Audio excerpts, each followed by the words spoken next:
Ayer Tidak Bole Dibo Hongi, and welcome to Shift+F1, a podcast about speedy race cars. That, by the way, is Malay for water cannot be lied to, which describes a situation where truth is already public knowledge and cannot be hidden anymore. Apologies for this intro to Daniel Ricciardo. I am Drew Scanlon.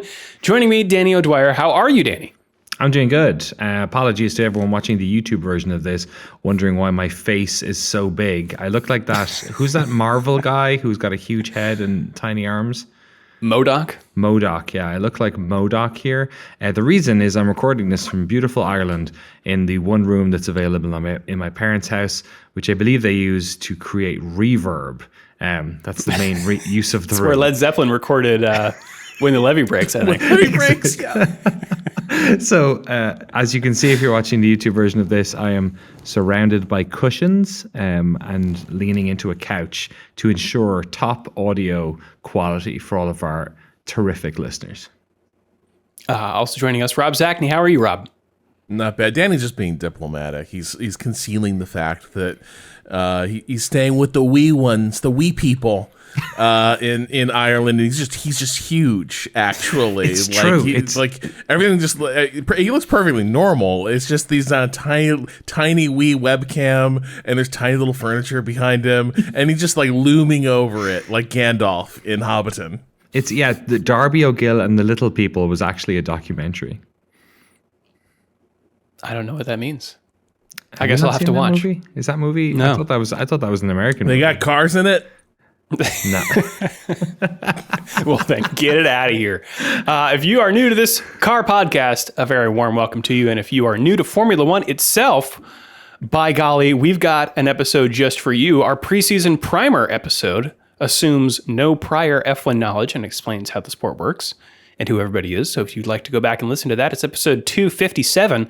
Also, this show would not be possible without our audience over at patreon.com/shiftf1, where every month we release an ad-free version of the podcast, along with bonus podcasts and videos exclusively for our patrons that cover racing documentaries and films, F1 video games, experiments with other racing series, and a lot of weird things. So if you would like to support the show and get access to all that fun stuff, head over to patreon.com/shiftf1 or click the link in the show notes. What we've got going on this month is a movie chosen by Rob. Rob, you want to give the lowdown on what we'll be recording and posting by the end of this month? Yeah, we're watching The Last American Hero, a very early Jeff Bridges NASCAR movie set in the waning days of NASCAR's. Do we call it the outlaw era? I know wrestling had its like famous outlaw era, but like NASCAR literally has its origins in outlaw racing and bootlegger era? Outrunning cops, which is a form of racing. It sure is. I played Need for Speed Hot Pursuit.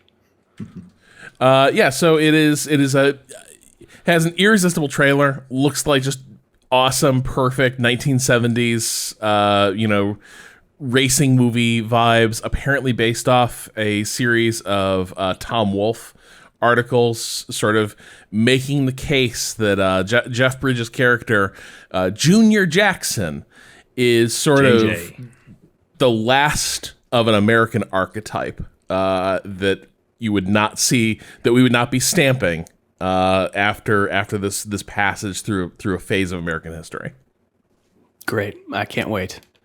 But the movies themselves. The bonus pods are funded, Danny, by our illustrious patrons. Yes, our incredible patrons, many of whom I've been meeting around the world on this trip. That's actually why I'm doing this. That's why I've not been around the past few weeks. I've been personally traveling to read them their horoscopes from the F1 book. I actually can't find the F1 book today. It's here with me somewhere, or it's left in a Swedish hotel. It's one of those two things. I don't think it is. Hopefully not, because then I also left a copy of Jason Schreier's new book, which isn't out for 2 weeks. So that'll be a problem. I don't think he listens to this podcast though, so I think I'm okay. But a massive thanks, of course, to all of the people I've been wandering the world meeting this past month. It's me, Ferrario, Get Rich or Die Ryan, Agave ATX, Cyphus Training, Turf SCS, at Team Blackjack, Michael Maves, Gordy's Army, at Talking Autos, Olivia Evans, telemetrydeck.com, FTC, Drew Stewart, Bailey Foote, Abdul Al-Thani, Jason Chadwick, Abraham Getchell, The Space Above Us podcast, Bunny Fiend, Snigs, Alex Goucher, Max Valtar, Circuit Demon, Troy Stammer, William Romph, Irvine Clinical Research, Lachlan the Maddened Man, Samurai Love Story, and of course, Jason Kelly. Thank you all for keeping us in F1, which unfortunately is something that might be not the case for one of the drivers we're going to talk about today. Indeed. Well, let's just jump right on into it, everyone. The Singapore Grand Prix grid looks like this. On pole position, once more, Lando Norris in his McLaren. Behind him, Max Verstappen, his championship rival. Had a big moment at the penultimate corner in Q2, but saved it. The same could not be said for one of the Ferraris. Max Verstappen has never won in Singapore, so he's going to try to turn that around, but Red Bull often does not go so fast here at this track. Lewis Hamilton was pleased to put it in third place to start. Behind him, George Russell in fourth, complaining that the tires in Q1 felt totally different from those in Free Practice 3, something we'll, I think, touch on a little bit later. Oscar Piastri lines up fifth, followed by Nico Hülkenberg in the Haas in sixth, then Fernando Alonso, Yuki Tsunoda, and then the two Ferraris, Charles Leclerc and Carlos Sainz in ninth and 10th. Sainz had a spin in the penultimate corner as he started his lap, the same place that Verstappen almost lost it, except Sainz does back it into the wall and bring out the red flag. The red flag also brought out previously in Free Practice 3 for a lizard that the marshals had to chase off the track. Very good. Love it when this happens. Did you see the video where they put timing and scoring on the lizard? Oh my God. Yeah, it was very good. That. Hot work by the F1 production crew on that one. It was pretty great. I've seen bigger lizards in Singapore. This one was maybe the fastest, but we've seen bigger ones. There was that one that was like Jub from The Simpsons, who just went out there and sat and wouldn't move, and they had to like pick him up. But yeah, this one was a speedy bugger.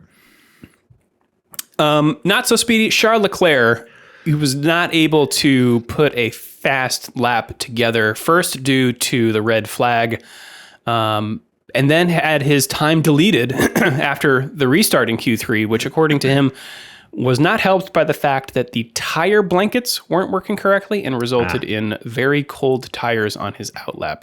Hey, not going to be a problem in a few years. Yeah, that's right. When they do away with the blankets entirely. I did want to shout out, I think last race as well, they've run this gimbal camera. They were running it on Leclerc this weekend, that it rolls with the track, so it stays level to the horizon so you can see the banking. But the other thing that it's doing is it's got some different lens on it that makes it look, I think it's wider angle. And so it gives this really incredible sense of speed. It's kind of like, in video games where you hit the boost button, everything kind of stretches. Yeah. I think it looks great. I don't really care about the banking because the gimbal honestly doesn't work so well. You'll go off of banking and then you'll come back to flat and it won't be flat. Like it doesn't quite recenter correctly. But that, whatever lens they've got on there, I think really looks nice. I think they should just put that on every car. I wonder if any of this had anything to do with the technology that the F1 movie that was employing, because they had some pretty small cameras on, I wonder if there was any merging there or collaboration. But yeah, it looked cool. Could be. Let's see. In 11th place, we've got Alex Albon, followed by Franco Colapinto, the two Williams cars. Colapinto outqualified by Albon by 0.007 seconds. He did accidentally pull into the Alpine pit box during Free Practice 2, which, he is a rookie. Too many blue cars. Also a lot of blue cars. Yeah, fair. Yep. Rite of passage. Down in 13th place is Sergio Perez, usually strong in street circuits, but not being able to hook it up in qualifying this weekend. Kevin Magnussen, 14th. Esteban Ocon, 15th, followed by Ricciardo, Stroll, Gasly, Bottas, and Zhou. Danny, do you want to take us through the start? Yes, I was watching this. It was great. I was watching this at like lunchtime in Ireland. It was the perfect time to watch an F1 race. Must be nice. It was terrific. I was sitting down with my young cousin who is a Charles Leclerc fan.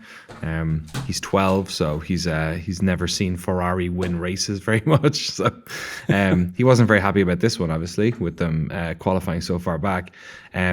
But the start was Lando's start was so good that I declared in the moment to him and my brother that I thought Lando had actually jumped the start. That's how good his start was. Maybe it was because I feel like we're all watching Lando starts now.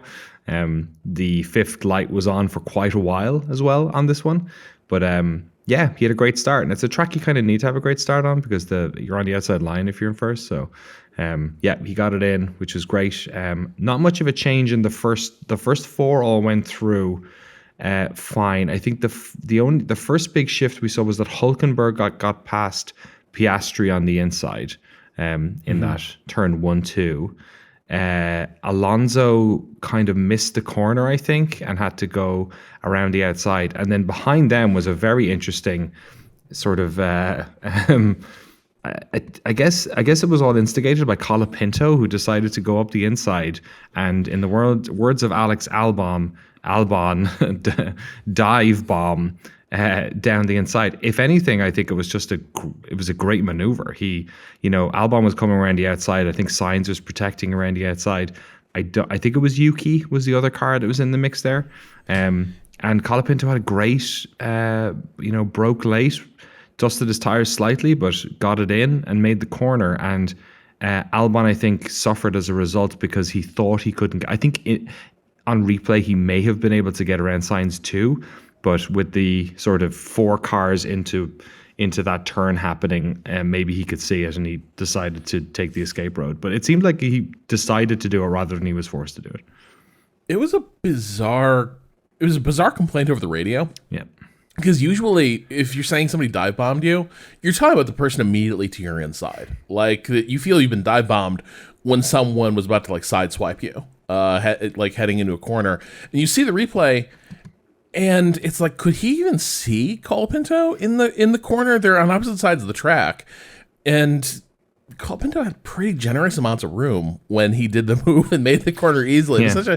I wonder if he just saw something fleetingly, or he misidentified a car in his mirrors. After the race, he did clarify that he walked it back. He was like, seeing the replay, like it was a great move from Colapinto. It's, I was wrong to say that. I was just like, I had thought there'd sort of been a chain reaction from his move, and there really wasn't. But him being cognizant of what he was doing all the way over there, the inside of the turn, as he veered off to the around the bollard, was just kind of an odd moment. And I'm kind of with you. It did feel like, that was Albon probably playing it excessively safe through the corner, and it obviously did just destroy the lap. Having to rejoin, but. Yeah, it was a good move from Colapinto. Yeah, I think Albon ended up losing 4 places after having to, go around that bollard, as you said, Rob, at turn 1. I think this was all caused by Tsunoda, who had a bad start. And so he was kind of backing up Colapinto, and to get around him, Colapinto had to go up the inside. I guess he didn't have to, but it was just an opportunity that presented itself that way. But yeah, good on him for getting it stopped and not crashing into everyone. Same can't be said for a lot of world champions into that corner. The other big losers, Sainz lost 2 places, and then Tsunoda also losing 3 places after that slow start. But yeah, Colapinto up into 9th. And Albon's woes continue. Lap 16, he has to retire the car due to overheating. I didn't see confirmation of this, but there was the running theory on the broadcast was that there was something stuck in one of his intakes, maybe a tear off or a bag or something. Yeah. Norris also not having the easiest time, despite leading the race on lap 29. He can't get the car stopped heading into a turn and just brushes the wall with his front wing. Thankfully for him, escaping without significant damage. He does pit 2 laps later and goes out without a wing change. Yeah, kind they of were a zooming heart in in on mouth it. moment, as they say. Yeah, they were trying to zoom in on it on the replay. I remember, and it was hard to see what was wrong with it, but it sounded like it was something that wasn't causing him as much. It's tricky though, because on a street circuit with this many turns as well, it is the type of thing where if you get aero damage, it can really banjacks your race if you can't take the turns properly. But at least at that moment he was in the clear and making quite a gap on. Well, it was Verstappen prior to that. I think Verstappen didn't pit for a while, I think, after that. I forget who was behind him by then. Piastri, maybe. Yeah, so Piastri pits a few laps later on lap 39. It comes out behind Russell and Hamilton, who are on older tires. So Piastri has some work to do if he wants to get on the podium. Thankful for him, though, he is in perhaps the strongest car on the grid, and in one lap has closed up to and passed Hamilton around the outside of turn 7 with apparent ease. This after the team had asked Piastri whether he wanted to do this, whether he wanted to go long and have to pass Hamilton on track, to which he replied, not sure that's a great idea, but seems to be handling it just fine. And 5 laps later, he pulls the same move on Russell, getting himself into third with 17 laps to go. Russell, also very relatable, lap 30. I need some encouragement. His engineer is basically just like, yeah, you're doing fine. Nothing's fine. Everything's fine. Just Singapore Grand Prix. Try not to die. And that's a good point. It's worth mentioning the fact that we've been talking about this race for about 3 minutes and we're already up to about lap 41. And I think the thing about Singapore is that there's always been a safety car here.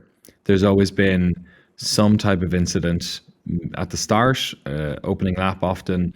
If not, somewhere on the track, somebody either, taps the wall, has a mechanical issue, and it hadn't happened up until this point. And the thing about it being a street circuit is that just like Monaco, you end up getting double wave yellows very easily. You end up getting virtual safety cars very easy. And of course, you end up getting safety cars very easily too. And it was around this time that conversation started to happen that what if we don't get a Singapore or a safety car at Singapore? What does that mean? It's the end of a era of regulations. This is when the cars are at their most reliable, so they tend not to just stop on the track. These drivers are all very good. We don't have any particular bogeys here who are crashing into each other all too often. And by the time this happened, all the drivers actually pretty spread out. There was like a decent gap between a lot of them. It was a couple of little packets together, but in general, the cars were quite spread out. So the question was, is this going to have effect on the drivers? Because this is already the biggest physically demanding track on the calendar. It's super warm, but at least they get a little bit of a break if there's a safety car. They get to chill out a little bit. Will the intensity of this race start to creep in, and will we eventually, is that why you always have a crash? Because eventually, people get tired physically, mentally, and something happens. But yeah, it was a sort of a boring race that was gripping as well. I really enjoyed watching it, even though nothing was happening. Yeah, well, case in point, around the same time, Norris taps the wall again, somehow escaping damage for a second time. But yeah, we'll warp to lap 50 unless, Rob, you've got anything to point out here. Leclerc. The Russell-Leclerc duel, around 36. Like, Russell and Leclerc did get in a side-by-side, bit of side-by-side racing. That was a lot of fun in there. But yeah, not a ton of overtaking action. The fourth DRS zone did not solve the issue. Yep. I think I'm with Danny. I was oddly entertained for a race that was like this scanty on action. I think a lot of that is F1 racing at night is really compelling, and I feel like production really brought out a lot of the good camera work, or used a lot of like fun in cars. I think there was an extended period where we were watching Leclerc closing on Russell, I want to say, from the tail camera of Russell's car. So you watched like the entire pursuit from like eye level, which really brought out how dusty it is. Like the motion of suspension, that stuff's a lot of fun. It's weird. Like, Singapore does not produce a lot of great racing, but it's kind of spectacular anyway. And so, like, I'll allow it. Yeah, there was a lot of people, because there was kind of people going through my brother's house, and there was a lot of people kind of stepping in the room and going, oh, and like watching for a few minutes, who like don't care about F1. Like my wife was reading a book in the corner for a while, and I kept glancing over and seeing her just like kind of watching, you know. So I think yeah, Rob's right. Like it's there's something about it, and they also picked out like good stories. Like it was clear in the last, the next 20 laps of this race that the story was, can Piastri catch Verstappen? Like that was kind of, they were telegraphing it and showing it on. And I think that was good, that at least there was a story going on at any one time that you could sort of latch onto. Honestly, oftentimes there's sort of so many half stories going on that it's hard to care when there's like a bunch of stuff happening that doesn't really matter. But there was not a lot happening, but this one thing kind of did matter, especially with regard to the constructors. So I think that was pretty cool. I felt like there was a good sort of story going into the last laps of this race. Yeah, so on lap 50, Leclerc, also another story here, chasing down Hamilton on newer hard tires for a few laps. And at this point, he pulls out from the slipstream and runs up the inside of Hamilton at turn 7 for 5th place, which is impressive considering he started in 9th. He stayed out for 36 laps on his medium tires, nearly as long as the longest runner, Piastri, at 38, which is interesting since Sainz took the opposite strategy, putting on lap 14 and nursing his tires to go from 10th to 7th. So Ferrari, they were saying before the race that like we think, we're at a position here in qualifying. We think we can run a lot better, and then they were right. And yeah, Denny, as you said, the 100% safety car record, we almost had it, courtesy of Kevin Magnussen, who just brushed the wall way less forcefully than either of Norris's hits and punctured a tire, but did manage to limp back to the pits and retire on lap 57. But nobody can catch Norris, who finishes 21 seconds ahead of Max Verstappen, who himself finishes 21 seconds ahead of Oscar Piastri. Yeah, it was interesting, the gap between Verstappen and Piastri. I mean, he gobbled up the two Mercedes so quick, and then it was like, all right, let's see if he's going to be able to catch Max. And next lap, oh, he took 2 seconds off. Next lap, oh, he took a second off. Next lap, oh, it's the same. Next lap, like immediately Verstappen just was able to find that pace, I think. And also Norris was in an interesting spot where they were telling him to sort of slow it down a little bit. And in the post-race interviews, he was talking about how hard it was to take the foot off the gas, because he was like, at least if you're going fast, you're sort of concentrating on going fast. Says when you start to not go fast, that's when you can get sloppy, because you're not being as attentive to things. So he said he found it actually, and I mean, I think they were all just like, we'll probably talking about the Mercedes boys after the race who needed to go to the medical facility afterwards. I think they were all just shattered as well. Like it's crazy how much weight they lose, and if their muscles must be cramping up and stuff. So yeah, he lost about 8 seconds in those last 5 laps, but he had them to lose. Yeah, I mean, Russell called out over the radio when he was finished, like, I can't describe to you how hot I am right now. And they missed media commitments, right? To go into ice baths? Yeah. That's wild. Yeah, they were. And was it, do you remember the year? Was it, I feel like it was Russell. Do you remember, or was it one of the rookies when somebody needed to be lifted out of the car? I don't, Hamilton maybe? I think it was somebody I know. Okay. I was thinking that might have been Sargent had to retire in Qatar, I think. Oh, yeah. I don't think it was Singapore, but yeah. One time, Kimi Räikkönen's drink bottle broke in this race. Yeah. Remember that? Sorry, Kimi, you will not have the drink. You will not have the drink. Yeah, it's crazy we've not had, you think about that Senna Interlagos moment, right, where he finally won and they lifted him out of the car because he couldn't use his arms anymore. That was because I think he was stuck in 5th gear or something for the rest of the race. Yeah. But yeah, it's reminiscent of that. When you see them come, this is the one track where you watch them afterwards and they're just like, even in the interviews, like when toast. Yeah, they just, when that much is taken out of you physically and cognitively, you're just not able to do it. Like it's something else. Well, one thing that Norris also had to contend with, or McLaren, I guess, in the closing stages was Norris was holding the fastest lap of the race, but it was snatched away from him by not the Red Bull, but the RB of one Daniel Ricciardo, who will not get the point for the fastest lap because he's outside the top 10, so say the rules. But because he got it, that meant Norris didn't have it. Yeah, there's a lot to unpack there. Will we keep that until the news, probably? I think so, yeah. Yeah. It should also be mentioned briefly that Magnussen did actually get fastest lap, but then had to delete it. So he did take it away from Norris for about 10 seconds, and then it went back to Norris. Yeah.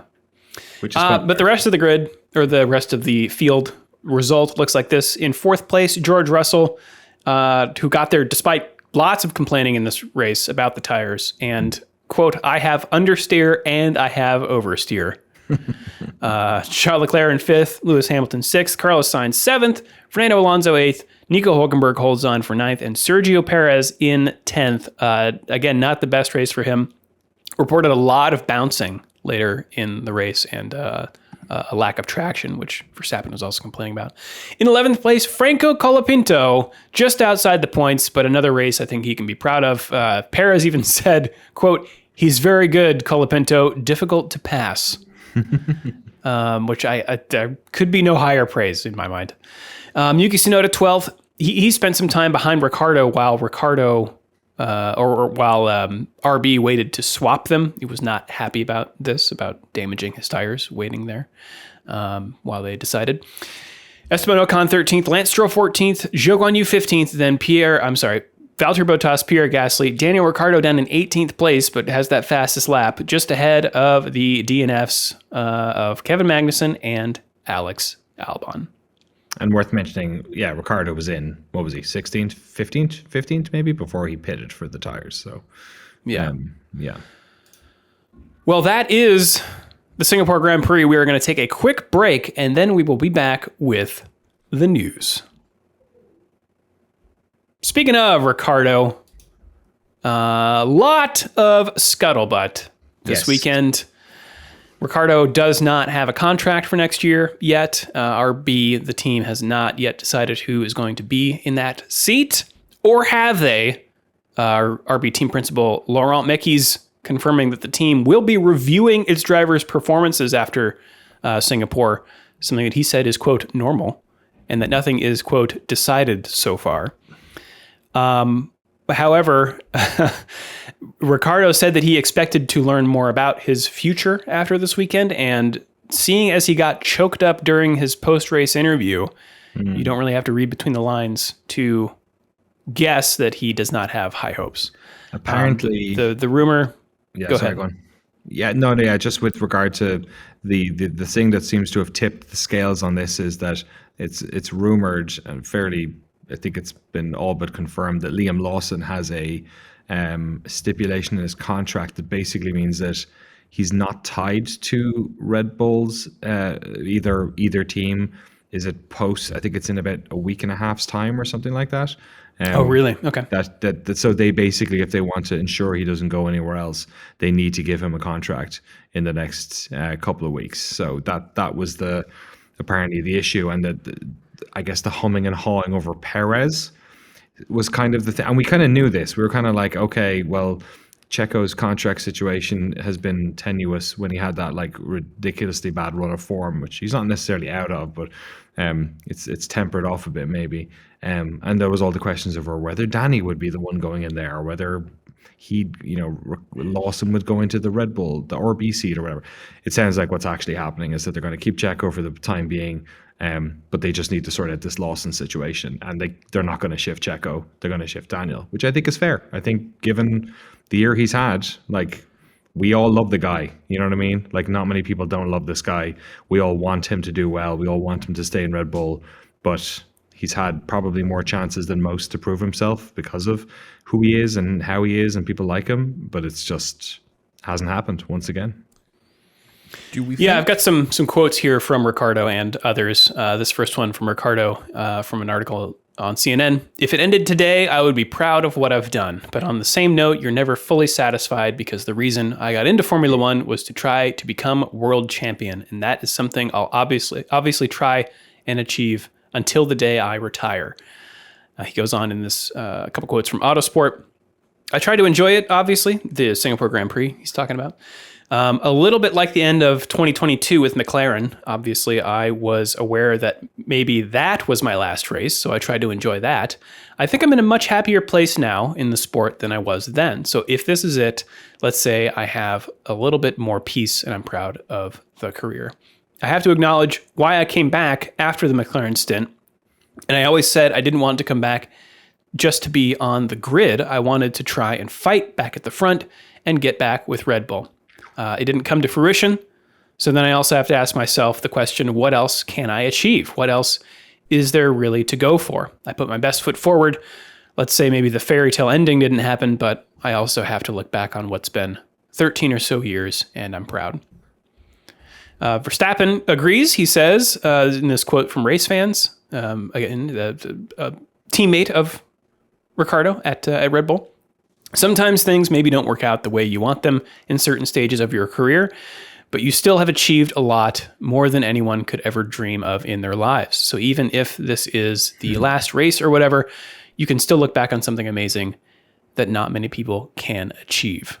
Talking about Ricciardo's exit from Red Bull and what he made of his subsequent performance, Verstappen said, "It's very difficult to comment on these things because you cannot look within the team as well. From the outside, maybe people always expect more or wish for more. It's just very tough in the midfield, I would say, to have a great run of form. Also, I guess everyone hopes for more. I also think himself, you always want to be better eventually. Every year you want to become a better driver, and sometimes that works a bit better than other years." So, yeah, sounds like a fairly not contented, but like, you know, at peace, Ricciardo, and Verstappen with some kind words. What's your take on this, Danny? How are you feeling? Yeah, it's like everyone tried their best. You know what I mean? Like the teams tried their best. He tried his best. The teammates did. I don't think there's some drivers you can point at external factors or, bad moves that they weren't making themselves. I think probably the most bitter thing that Ricciardo might take away from his F1 career, if this ends, is that he didn't have any external factors. Everything was his choice. He decided to move teams. He decided which teams to move to. He was given, in a sport that is, we have talked about how brutal it can be, in a team that we frequently talk about how brutal it can be. He was the favorite son. You know what I mean? Like he wasn't the best son, but he was the one that they kept, giving opportunities to. And I think also to his credit, like nobody gives him any stick for that, and they shouldn't, because he's admitted it freely. He's so open. He wears his heart on his sleeve. You can see he tries his arse off to get the best out of the car. Verstappen makes a very good point that it is more difficult to prove your worth outright when you're in the midfield, just because the cars are, closer in performance. They're closer on the track. The margins there are slightly shorter, so you have to really push to see visual gains from outside the team. But like Yuki was outperforming him a lot this year, the opening half of the season. So like it's just sad, because I think nobody in F1 doesn't want Danny Ricciardo on the grid. And I think the choice for him now at this stage is whether or not he wants to be like a Bottas, where they're, somebody who's happy to be in the sport and will be a steady hand at a team that needs that, or whether or not he wants to do something that I think, he's probably one of the most adaptable and most America-friendly drivers out there, and whether or not he wants to swap to a different form of racing that where his personality will shine, where he'll be able to have all that fun and try something else. But I'm sad. And I would almost prefer him to go off and have a fun career somewhere else than he doesn't strike me as someone who's just going to stick around and drive for a lower team. I'm not sure if that's his style.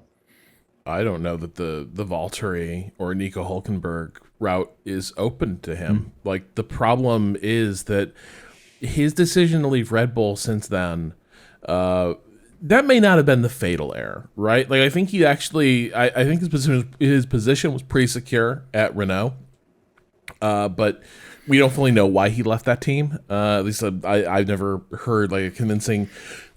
Since then, obviously, you can say maybe he sensed that the whole program was a nightmare and it was the smart move to hit the chute. But I also think him bailing on it was also a moment that caused a lot of crisis in the org, where it's like, what's going on here? Why did the driver that Abiteboul like staked so much on suddenly just like flee the program?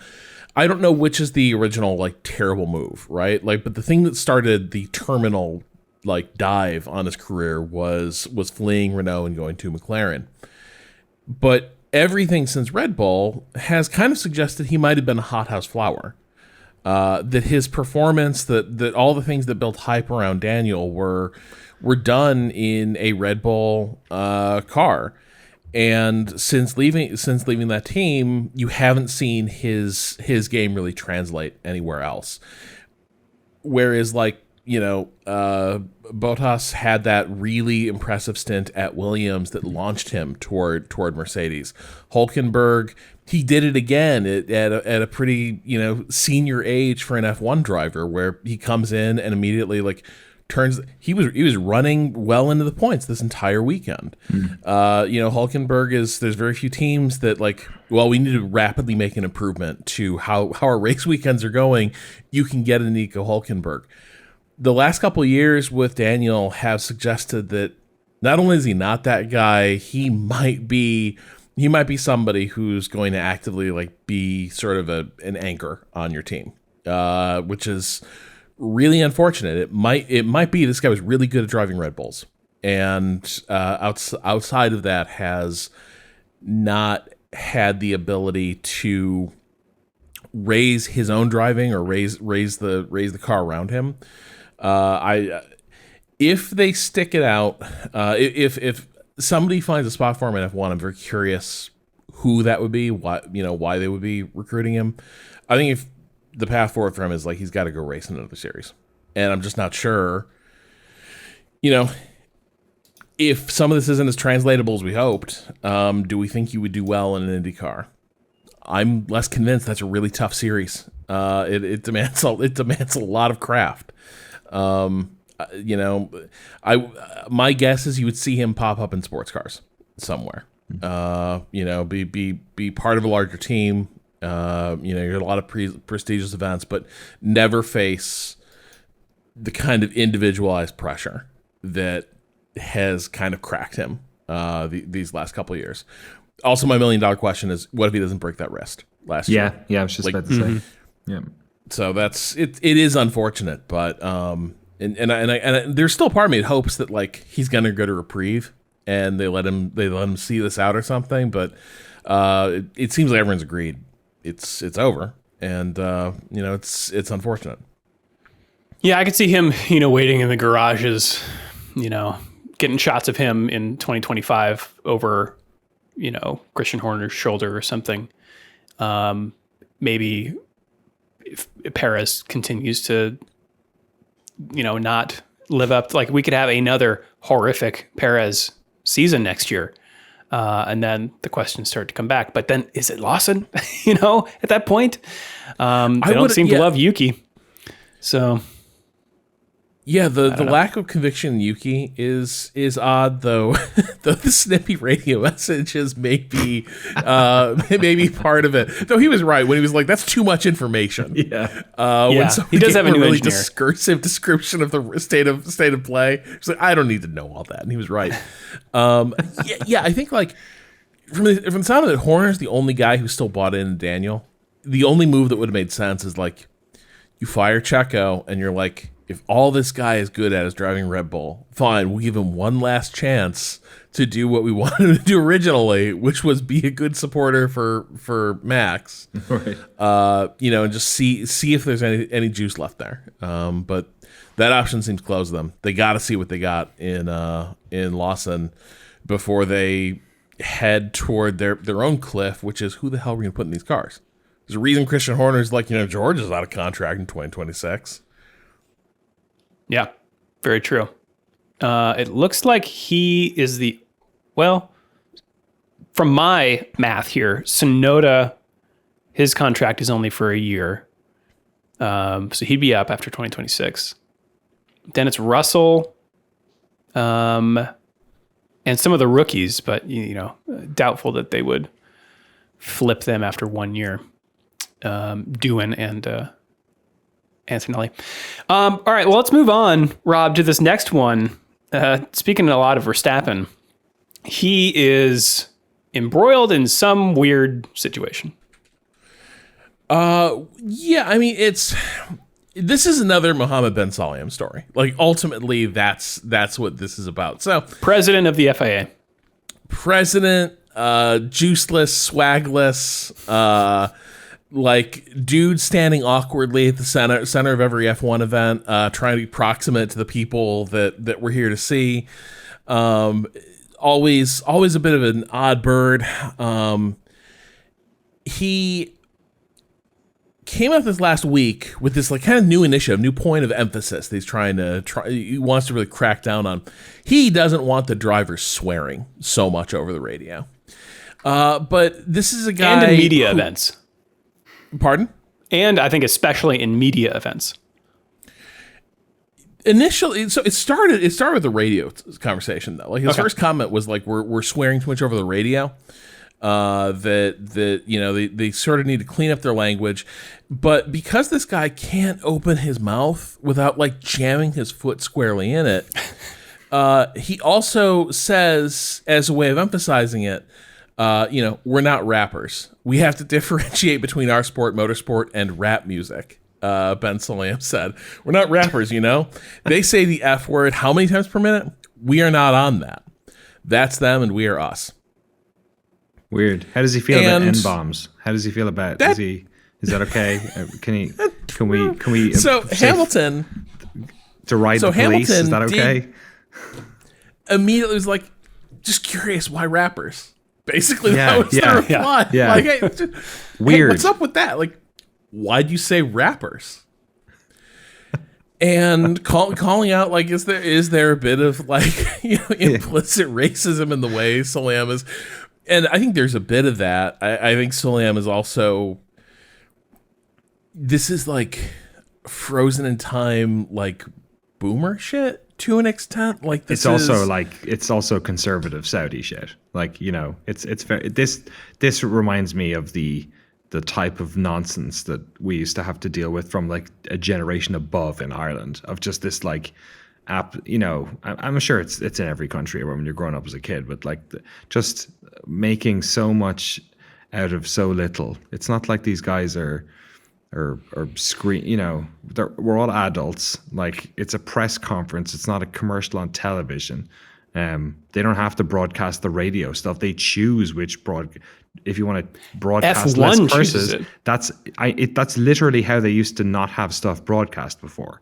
Yeah. Is that they would curse in the messages. F1 decided to start broadcasting the curses themselves. I mean, it's not. I think it's important. But yeah. Sorry. No. Yeah, it's important to point out the distinction there. This is Ben Sulayem is the FIA. Formula One is Formula One. I initially thought that this was all about, it's about the bottom line. They're getting complaints from TV stations about carrying the races, but that's not F1 decreeing this. It's the FIA. So I'm, not sure that theory holds water.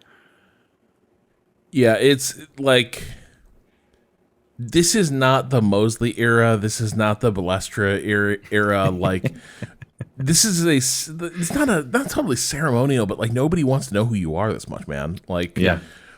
So, do you remember when he was saying that he wasn't going to get involved in F1? Do you remember when he was saying like, it's not my business to be like front and center and getting the FIA involved? He has been the most, like, it's getting, like, he reminds me of a politician who's on the way out, who's making as much fuss as possible about themselves as possible. Like, he's trying to inject himself into everything to try and make it look like he's making these good decisions. And each of them seems to be more stupid than the last. And he's doing that gross thing, like you said, of just always being there at the end of a race, shaking their hands. And it's like, nobody fucking likes you, dude. Like, just go away. This type of stuff is just totally in his wheelhouse. Well, and so it's really pit him against the drivers is the thing. One driver in particular, but none of the drivers like it. Like Lando Norris immediately was talking about the radio stuff. He was like, "But that's that's if we start censoring our speech over the radio, you're going to lose some of that like rawness of the radio comms." And I get the. We've talked about sometimes the drivers don't come across super well on the radio. Like the radio does highlight the fact that often you get a lot of whininess, people getting in their feelings, but that's part of it too. I kind of like having this window into it. I think the point is well taken when he's like, yeah, if we start having to really monitor, what we are saying over the radio, it's not going to be sort of the unfiltered, like just you're getting the eavesdrop on us and our engineers during the race. I'm sympathetic to that. But the FIA couldn't stop themselves. They decided to make an example out of Max Verstappen, who does curse a lot. And, apparently one of the things, I need to get the sequence of events right here. He also did a Marshawn Lynch-esque press conference at Singapore, where he came out and gave the briefest possible answers during the mandatory press stuff, being like, well, I can't, I don't want to get in trouble for saying anything. And then, during the press conference, we were like, well, do you think you'd be able to say more like outside of sort of the F1 media availability? He was like, yeah, I think I'd be more myself there. So then he goes and has a press conference, basically less formal one. It sounds like more of a gaggle outside the press briefing, and opens up about how much he hates this initiative, and more than that, how this kind of ticky-tack shit is the type of stuff that makes him want to quit F1. He kind of said it's everything that the FIA tends to crack down on. You mentioned that Sainz got an infraction noted for crossing the track under a red, and there's no cars on the track. Like, that's the whole point. Of course he can safely cross the track, but they note the infraction. So like Max's position is that this is the type of stuff that like makes you rethink your future in the sport. And at the end of this race weekend, I'm not sure which was the exact one. I think it's when he said the car is fucked over the radio. He picked up some sort of community service punishment for misconduct. I think it was in a media event on Thursday. Yeah. Okay. So he gets that infraction. He gets that community service thing. Right. And that's when he does the Marshawn Lynch. And that's when he's like, I kind of hate this. Yes. And there's no drivers who are backing, like, F1 doesn't have a union, but it does have a WhatsApp group with a lot of guys, like with like the 20 stars of the sport, the 20 faces of the sport, who have like more overlapping interests and like they're more important than just about anyone else attached to F1. So yeah, it's a bizarre fight to pick. I'm with Danny. Like Ben Salam just seems like kind of incompetent narcissist. Like everything about him just seems like this is a deeply stupid guy. Right? Like the edgelordy posts about like, do women have like fully developed brains stuff that he's posting when he was like a much younger man in his rally driver period. Like this all just screams like we tried to find a semi-important looking job for somebody from a market that is important to the FIA's growth and like ongoing financial model. We just tried to find a job that this guy couldn't fuck up, and he's fucking it up. Yeah. Do you know what the thing that signals to that's about this that signals to me that he's incompetent and just bad at politicking and all this is just fix it on Yuki. Like, why did you pick Max, you idiots? Like, talk about the person who's going, like, if you, like, cynically, if you just wanted to, like, pick on somebody who curses a lot, Yuki Tsunoda's right there. Like, anyone. You could pick anyone. Why would you pick Max? He is the driver who has the biggest fan base. He is the driver who is most likely to make a massive fuss about this and throw all of his toys out of the pram. I agree with what he's saying. I agree with Max's perspective on this. I do think it's very funny him saying like this is the type of shit that would make me want to quit F1, because I'm sure when you're that good at your job and you're that, you know, you're a multiple world champion and stuff, having somebody come and tell you you can't curse is like really annoying, because like, you know, you're the lord of your land basically at that stage, and then, you know, Principal Skinner comes in and slaps you on the wrist. Like, who are you? You know what I mean? But I do think that's, you know, also the type of thing that happens when you say it to a multiple world champion. I just think that, like, if this was a fight that they wanted to make, if this was something that was important to them, why would you pick him? If it was something you wanted to do performatively, why would you pick Max? Like, it just seemed, I don't know, just very, a strategically really stupid decision on top of a morally, like, who cares kind of issue. Yeah. So F1 does have the Grand Prix Drivers Association. Yes. I don't know how much power they actually have union wise, but they do have this body that they kind of can issue group stances on. So Chairman Alex Wirtz of the GDPA points out, quote, how many lifetime community services would Gunther Steiner have to serve for using the F word? He was glorified for using the F word. Netflix broadcast this worldwide, no problem. But then to suddenly change like that, I think drivers have to be allowed to express themselves authentically to some extent. Of course, it shouldn't be personally offensive and it shouldn't be discriminatory either. They've all come a long way in that regard. So for me personally, the penalty is too severe. Talking about I don't understand. Like others, like I think as a global society, we have figured this one out. Let them say what they want to say, and then it's up to television broadcasters whether or not they're allowed to broadcast it.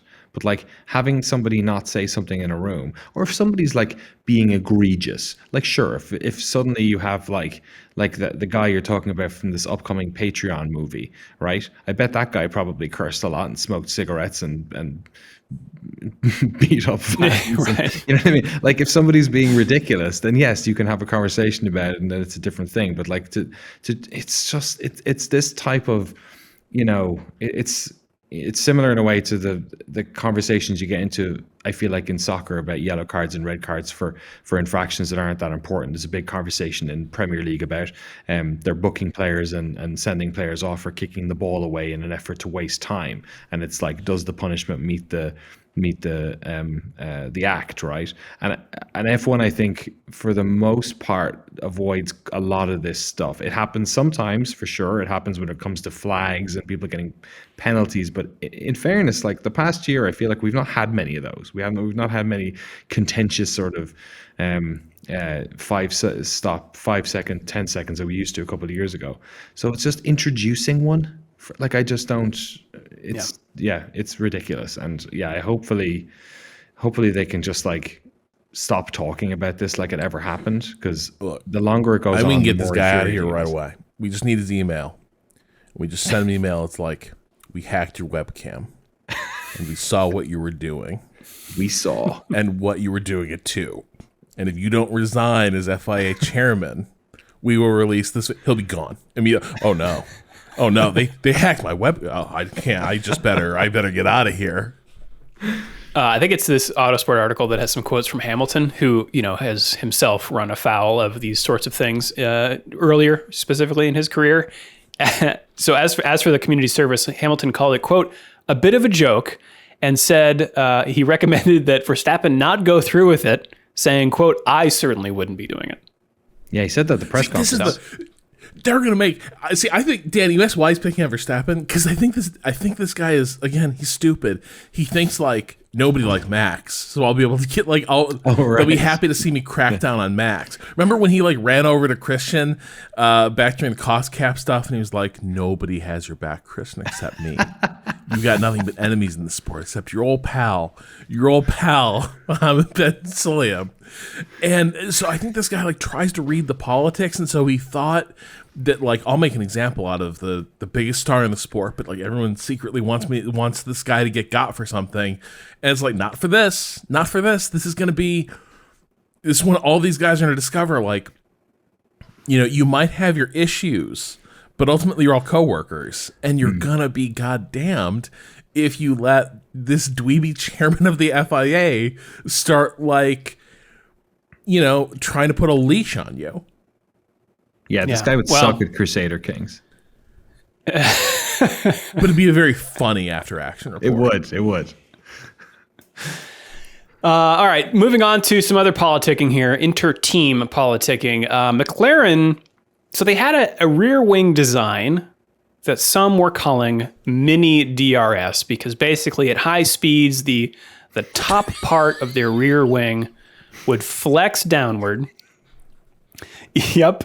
Effectively reducing drag in a similar way.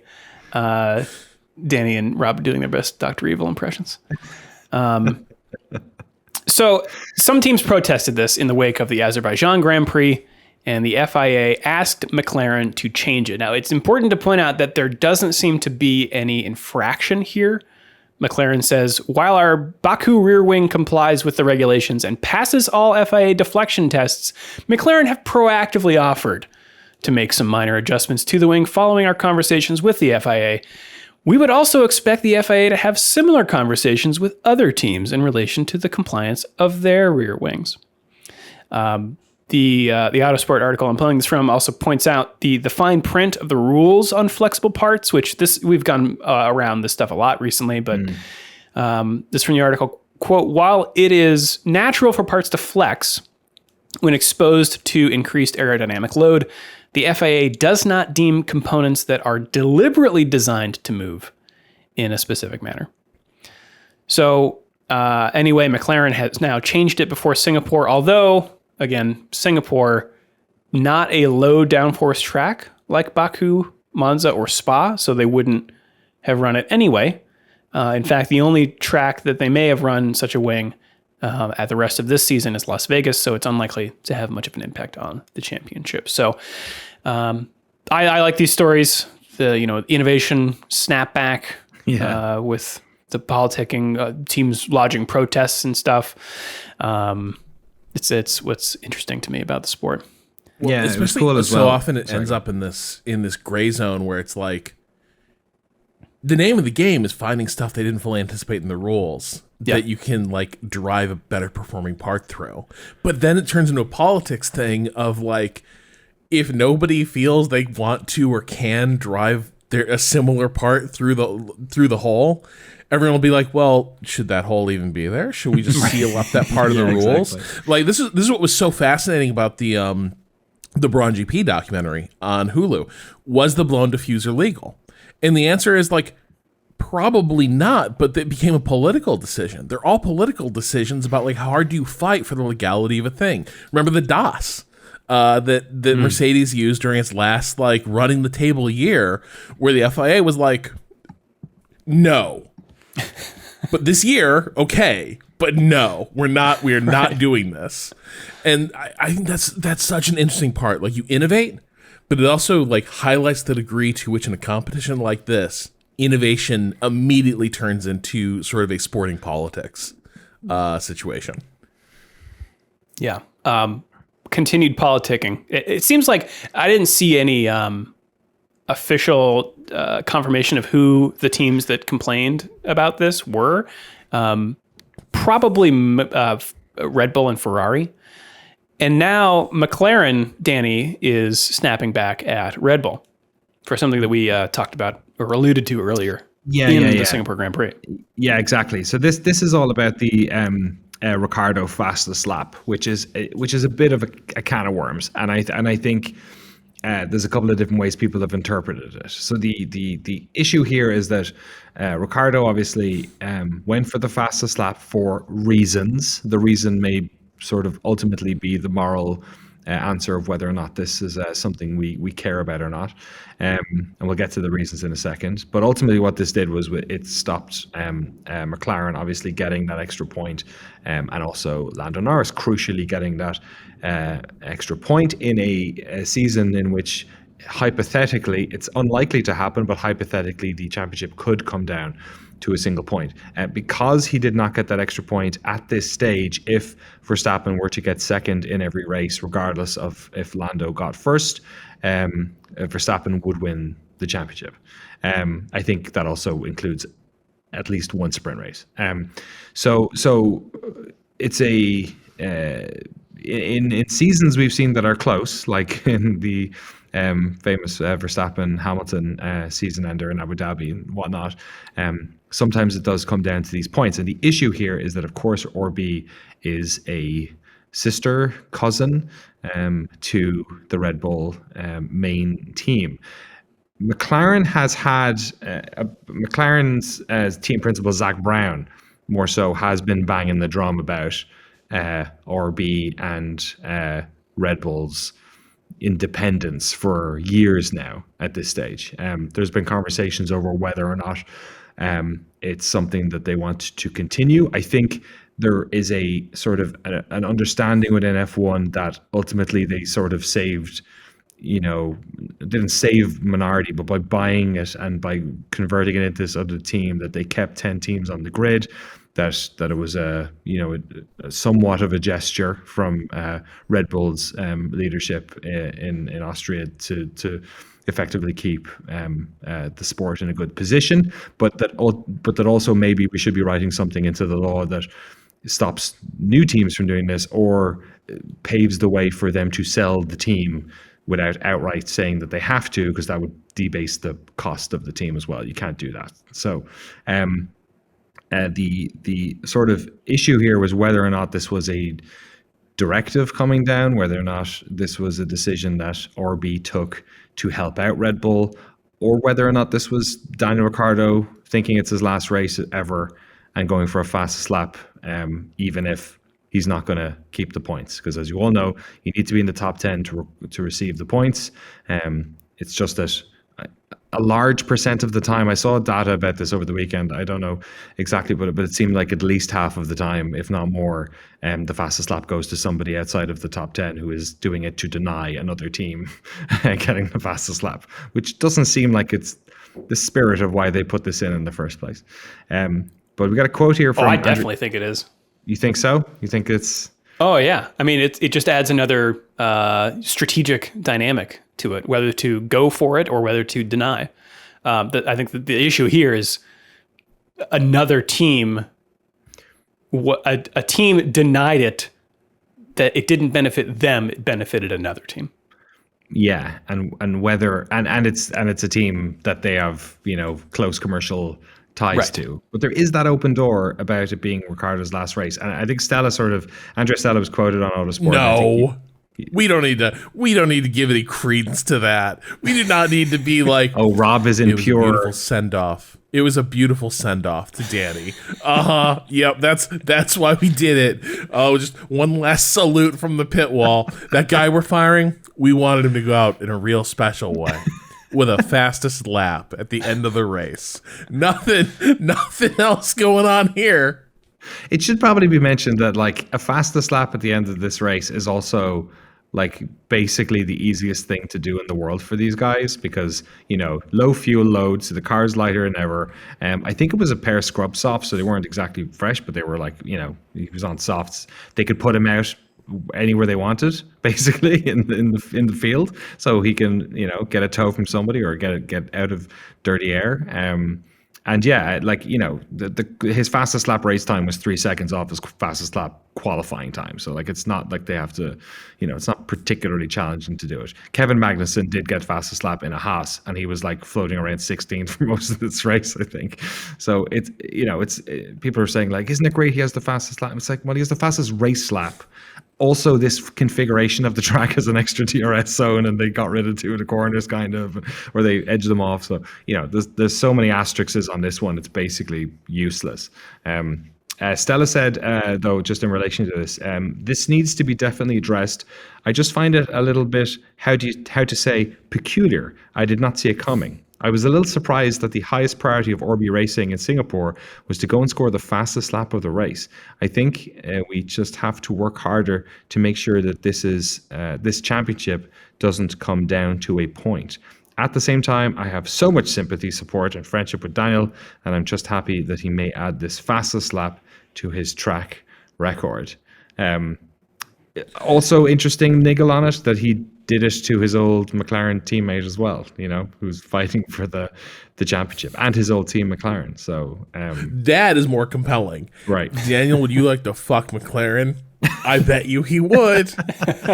But I do think also just funny seeing Stella and Brown here.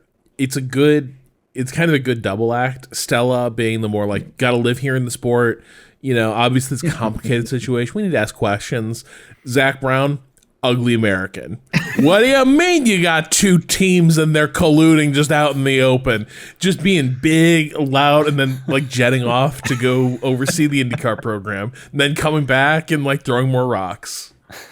So where do you land on it? Because I feel the minute it happened, I was like on Twitter being like, I don't like the optics of this at all. Like I think my take on this is that if they wanted to do something to give Daniel a send-off, this did the opposite. Like, nobody's going, oh, isn't it great for Daniel getting the fastest lap? Most people, I feel like most people are looking at this going, ooh, why did he insert himself into the championship in a kind of weird way? And also, who gives a shit if you get the fastest lap in Singapore? Like, it's hardly like a, you know, a bonus prize for him or something.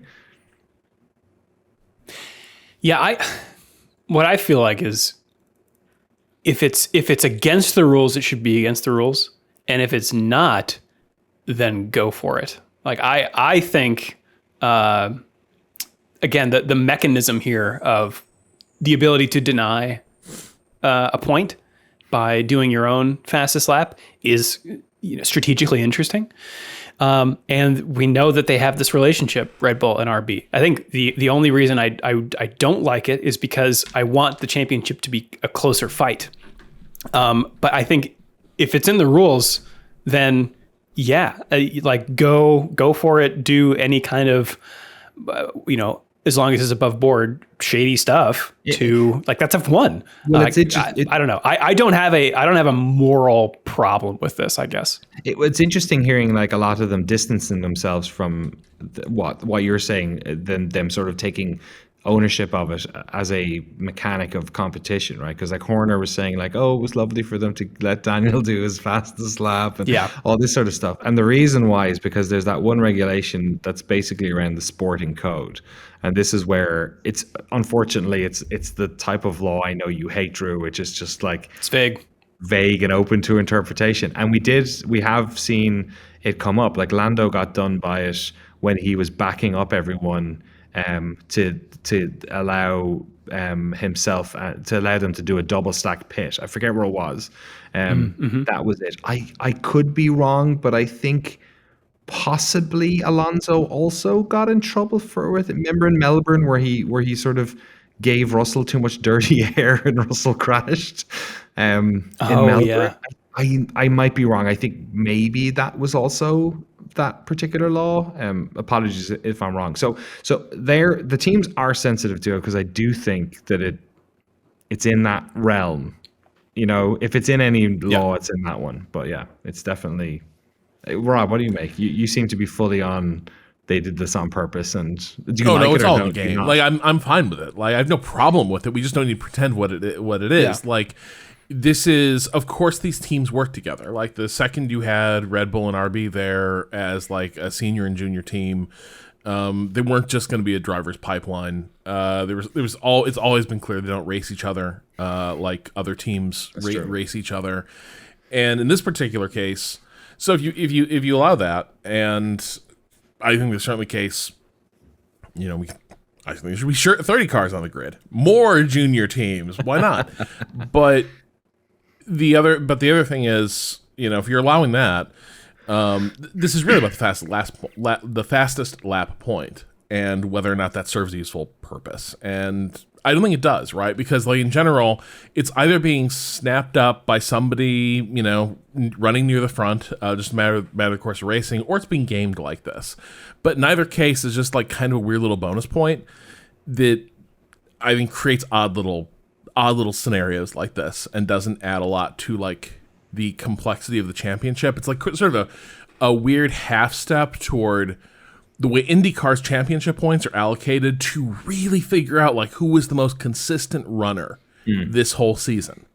IndyCar gives tons of points just to sort of like normalize point distribution for all the vagaries of racing. F1's high variance. The fastest lap thing doesn't fit with that. And it leads to this kind of weird thing where teams will stop their car at an odd point in the race just to like scoop up this point unchallenged. It comes with the way they structured the incentives. Hey, here's a hypothetical, right, for Singapore. What if you wanted your teammate to win, so you sort of just crashed your car to make a safety car happen? How do you feel? How do you feel about that one? Is that a good one? Sure. Why not? It's it's bold. I think a team principal who signed off on that would be sort of a decisive visionary in the sport. I think that's the sort of, most people don't have the nerve to do it. But if you had one good driver and one kind of one, why not? Well, speaking of IndyCar and breaking the rules, Rob, can you take us to the IndyCar minute? So IndyCar season is over. The drama continues. Obviously, you're excited about Logan Sargent's upcoming test with Meyer Shank at the Thermal Sports Club, which is poised to become the worst race on the IndyCar calendar. They're basically adding a race where they race at a private motorsports club where they built a housing development on it, and it's effectively a karting track, but they try to put an IndyCar race on it. Not this a good sounds great. scene. It's a cool little facility, but yeah, it's very silly. But no, Ray Hall Letterman Lanigan was raided is probably too strong a word, but they were visited by FBI agents last week. Who among us hasn't had at least one visit? The word is that the FBI showed up, and again, like raid, too strong a word, but employees were told to stand up and step away from their workstations and leave their phones on the desks, which that's FBI was just looking around for, according to racers Marshall Pruitt, who is extremely well connected within IndyCar, classic motorsport stuff. It is, according to Pruitt, it is alleged to involve a former employee of the Andretti Global IndyCar team who left the team to join Ray Hall Letterman Lanigan in a senior engineering role, and the alleged transfer of intellectual property from their former team to their current team. Now, there's an update to this. Apparently, the FBI is also alleged to have visited the Andretti shop in August to look for proof of possible IP-related improprieties. So I don't know exactly how or what triggers FBI involvement in things like this. This kind of feels like teams trading accusations around a personnel transfer and sort of trying to figure out, like, did somebody walk out of here with a piece of scrap paper they shouldn't have, that is the secret to our good car? That's kind of how it feels.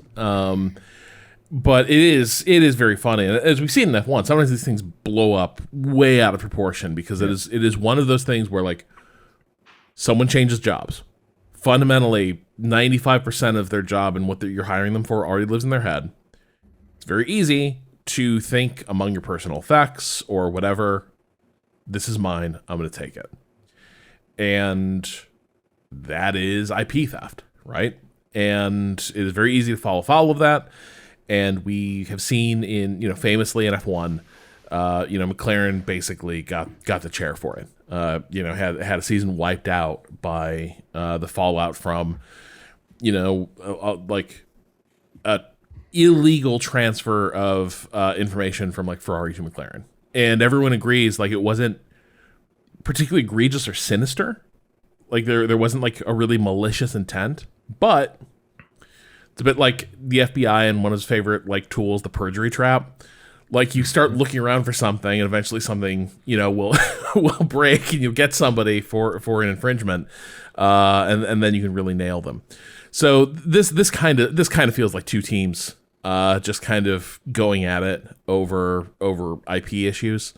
But also Andretti, maybe a bit of a narc organization, like running the Congress. They won't let us into F1. Congress like, we're going to investigate Formula One, which cool. I'm here for that. But also like running to the feds being like, they took the secret of our cars.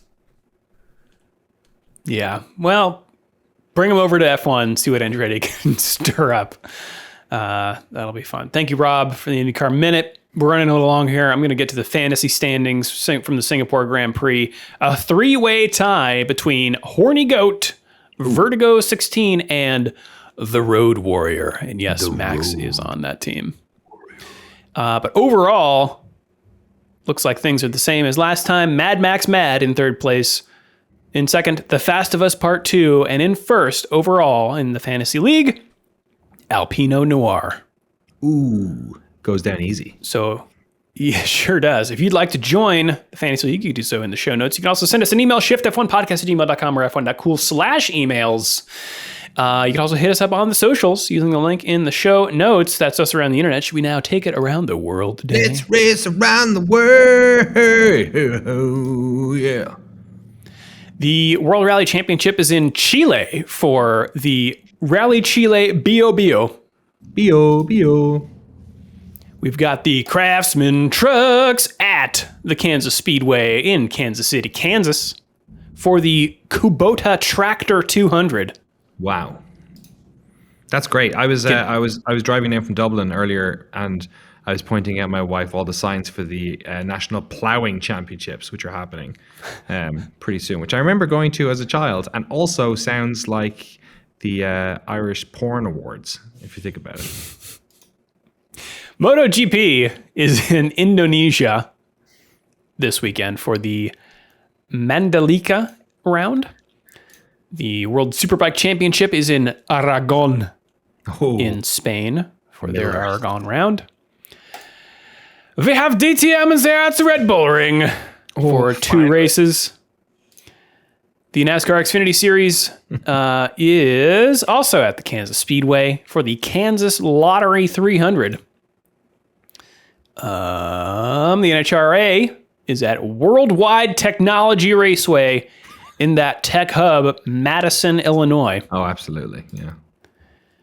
And we got NASCAR in the playoff rounds now in Kansas for the Hollywood Casino 400 presented by ESPN Bet.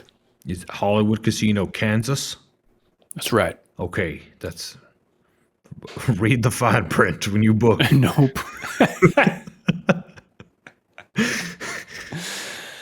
And that's what's going on this weekend. We don't have the grimoire this week. You know what's really annoying? It's really annoying to have flown for over a month from the west coast of America to Korea, Warsaw, Sweden, and then Ireland with the book, and then 5 minutes before the podcast not be able to find it in the 5 bags of luggage that I have. So I'm sure it's in there somewhere, but I'm sorry. What happened in the past? People cursed, and we all survived. So yeah. Let's see. We will not have an episode next week or the week after. We've got this weird mid autumn break. The next race, I think, is like late October. So we will, of course, have the Patreon episode of The Last American Hero airing sometime this week, I believe. But yeah, final thoughts as we head into this weird this weird Twilight Zone. Danny. Yeah, good to be back. Really, it's amazing to see Red Bull as the underdogs in the constructors championship now. You know, when I was last on the podcast, it was a likely hypothetical that McLaren were in the mix, and now there's daylight, and that daylight might continue to grow over, you know, if things keep going the way they are. If you look at Piastri and you look at Perez, you know, if you're putting money down, who do you think's gonna, you know? I think Piastri has another win in him this year. I don't think Checo does. I think I did not do the standings because we're running low on time, but Red Bull Racing 31 points behind McLaren in the constructors. And the Drivers' Championship is now turning into a don't DNF. That's what this is going to kind of not come down to, but that is now a genuine threat. Whereas like you're like, oh, if Max comes second, never win, you know. And it's like, well, Lando's been relatively consistently now getting in the top three.